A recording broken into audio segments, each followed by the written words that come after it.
But the neurotic cannot endure life in its real form. It is too raw for him to course, to come.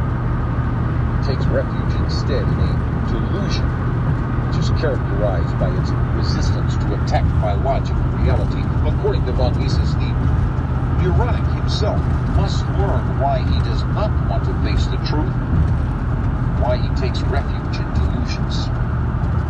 What delusions do socialists and liberalists suffer?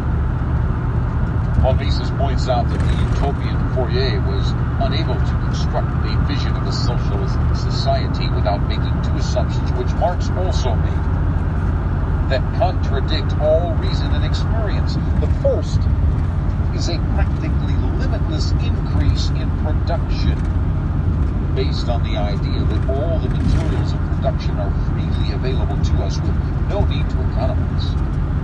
The second is the idea that in a socialist society, work will change from a burden to a pleasure, even to the primary necessity of life. And thus socialists envision a land where there is an eternal surplus of all goods and where work is a pleasure.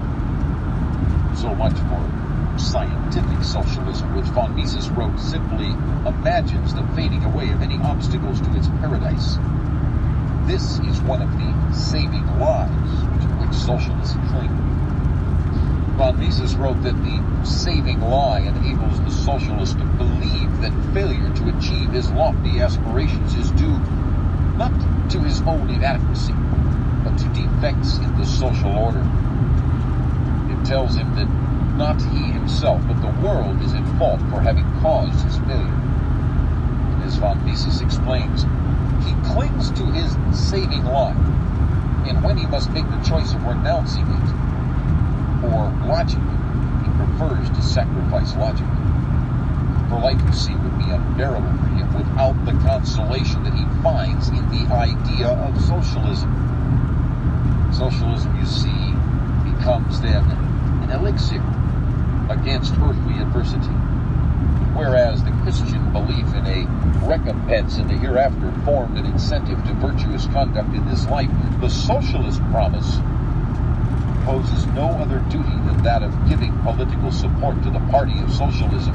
Thus, for the socialist, lies, disinformation, and deceit used in the attainment of socialist goals, there's no sense of moral wrong, but are simply valid utilitarian means to an end.